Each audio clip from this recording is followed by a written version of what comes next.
అసెంబ్లీలో బాలయ్య చేసిన కామెంట్స్ కాకపుట్టిస్తున్నాయా? తెలుగు రాష్ట్రాల్లో నటసింహపై బగ్గుమంటున్నాయా? తన ఆవేదనను చెప్పబోయి లెజెండ్ పప్పులో కాలేశారా?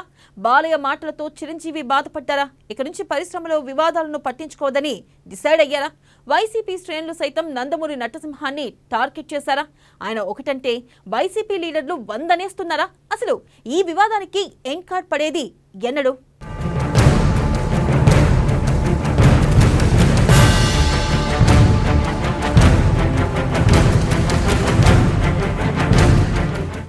కూటమిలో కొత్త కుంపటి పెట్టిన బాలయ్య మాటలు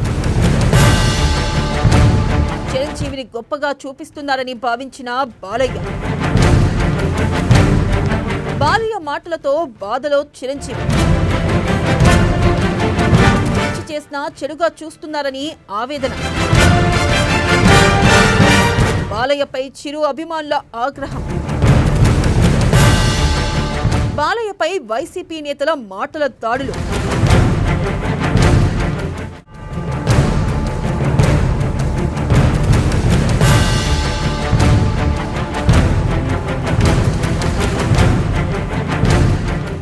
అసెంబ్లీలో అనూహ్యంగా నందమూరి బాలకృష్ణ మాట్లాడిన మాటలు కూటమిలో కొత్త కుంపటి పెట్టినట్లయింది.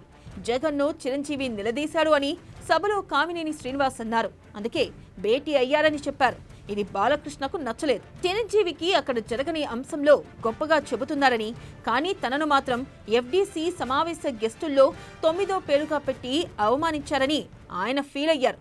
అలా అవమానించి ఇప్పుడు అసెంబ్లీలో చిరంజీవిని గొప్పగా ప్రెజెంట్ చేస్తున్నారని ఆయనకు ఆగ్రహం వచ్చింది. బాలకృష్ణ తాను చెప్పాలనుకున్నది చెప్పారు. గౌరవ శాసనసభ్యులు కామినేని శ్రీనివాసరావు మాడుతూ అప్పుడు అందరూ ఇండస్ట్రీ కలవడానికి వెళ్ళినప్పుడు సైకో గారిని చిరంజీవి గారు గట్టిగా అడిగితే అప్పుడు ఈయన వచ్చాడు అంది అబద్ధం. గట్టిగా ఎవరు అడగలేదు అక్కడ. అది మీరు అన్నారు ఇందాక, ఏదో గట్టిగా అడిగితే ఈయన వచ్చాడు మళ్ళీ కలవడానికి, లేకపోతే ఏదో సినిమాటోగ్రఫీ మినిస్టర్ కలవమన్నారు అని. ఏంటంటే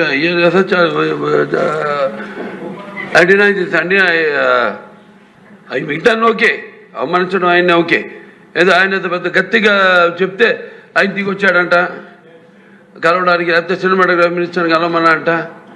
మనకు కూడా నాకు ఇన్విటేషన్ వచ్చింది ఇక్కడ ఫిల్మ్ డెవలప్మెంట్ ఒక లిస్ట్ తయారు చేయమని. నాది 9వ పేరు వేశారు. అది ఎవరో ఈయన నేను అడిగాను కూడా, దుర్గేష్ గారిని కూడా అడిగాను, గౌరవ సినిమాటోగ్రఫీ మంత్రి కూడా అడిగాను ఎవడో అడి వేసిందని. Respect human being, even be opposition or us. 9వ పేరు వేశారు. ఇదే అదేదో గట్టిగా ఎవడు అడిగాడు, గట్టిగా అడిగితే పంపించారు లోపలికి, వచ్చి అడిగాడు కలవడానికి. Sorry, I want to clarify this. No, very good. Balayya మాటతో మెగాస్టార్ చిరంజీవి వివరణ కూడా ఇచ్చారు. అంతేకాదు, ఆయన కఠిన నిర్ణయం తీసుకున్నట్లు తెలుస్తుంది. సినీ పరిశ్రమకు సంబంధించి సమస్యలపై ఇకపై ఏ సీఎంను కలవకూడదని నిర్ణయించుకున్నారని సమాచారం. తాను వైఎస్ జగన్ను సినీ పరిశ్రమకు సంబంధించిన సమస్యల విషయంలో కలిస్తే దానిని తప్పుదోవ పట్టిస్తూ చేస్తున్న వ్యాఖ్యలతో చిరంజీవి మనస్తాపానికి గురైనట్లు చిరంజీవి సన్నిహితులు చెబుతున్నారు.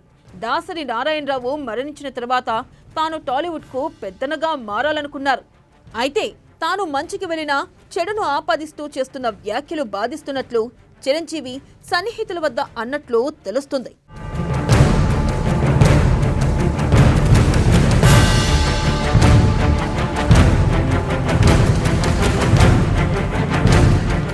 గతంలోనూ అందరూ తనను వచ్చి అడిగితేనే తాను జగన్ వద్దకు వెళ్లానని చిరంజీవి నిన్న విదేశాల్లో ఉండి కూడా లేఖ రాశారు. నందమూరి బాలకృష్ణ ఏపీ అసెంబ్లీలో తనను ఉద్దేశించి చేసిన వ్యాఖ్యలు కించపరిచేలా ఉన్నాయని ఆయన భావిస్తున్నారు. చిరంజీవి అభిమానుల సంఘం కూడా బాలకృష్ణ మాటలను ఖండించింది. అయితే చిరంజీవి ఇకపై ఇటు తెలంగాణలోనూ అటు ఆంధ్రప్రదేశ్లోనూ చిత్ర పరిశ్రమకు సంబంధించి పాలకుల వద్దకు తాను వెళ్లదలుచుకోలేదని ఆయన నిర్ణయించుకున్నట్లు చెబుతున్నారు. తనను ఆహ్వానించినా సున్నితంగానే తిరస్కరించాలని చిరంజీవి నిర్ణయించుకున్నారని సినీ పరిశ్రమ వర్గాలు కూడా స్పష్టం చేస్తున్నాయి. కానీ చిత్ర పరిశ్రమకు చెందిన నిర్మాతలు మిగిలిన అసోసియేషన్లతో మాట్లాడి సమస్యలను పరిష్కరించుకునేందుకు ప్రయత్నిస్తానని ఆయన అన్నట్లు సమాచారం.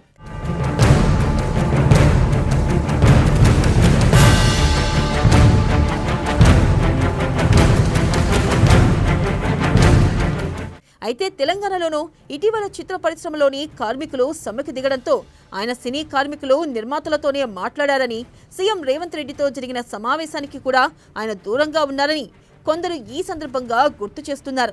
అలాగే సీఎం చంద్రబాబు కూడా చిత్ర పరిశ్రమ పెద్దలు కలవాలని భావించి నిర్ణయించిన తర్వాత ఆ సమావేశం వాయిదా పడింది.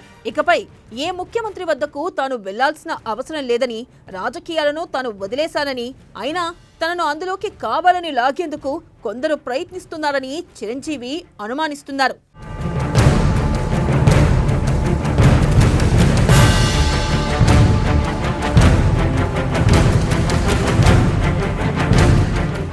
ఒక్క లేఖతో చిరంజీవి క్లారిటీ ఇస్తే జగన్ను బాలయ్య ఆ మాట అనడంలో ఫ్యాన్ లీడర్లు పవర్ పంచులు ఇస్తున్నారు. అందరూ ఒకరి తర్వాత ఒకరు మీడియా ముందుకు వచ్చి రెచ్చిపోవడం ప్రారంభించారు. బాలకృష్ణ అన్నదానికి వైసీపీ నేతలు అనేదే ఎక్కువైపోయింది. పదే పదే బాలకృష్ణ అన్న మాటను గుర్తు చేసి రెచ్చిపోయారు. మాజీ మంత్రి పేర్ని నాని సైతం ఘాటుగానే బాలయ్యను గౌరవిస్తూనే సమాధానమిచ్చేశారు. బాలకృష్ణకి బాధ ఏంటంటే ఇప్పటికే చచ్చిపోతున్నాడు బాలకృష్ణ.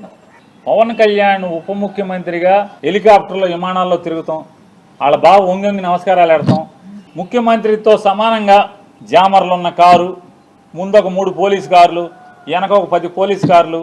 అసలు మామూలుగా పవన్ కళ్యాణ్ కారు దిగంగానే వాళ్ళ బావ కన్నా ఎక్కువగా ఓ 25 మంది పోలీసులు సఫారీలు వేసుకుని తుపాకులు వచ్చుకుని ఓ 25 మంది పోలీసులు. కొత్తలాడిపోతున్నట్టున్నాడు మనోడు. మామూలుగా ఉడుకుతున్న అన్నానికి అడుగుని చెగలేపితే మామూలు పొంగు వచ్చినట్టుగా లోపల మ్యాన్షన్ హౌస్ ఫుల్గా.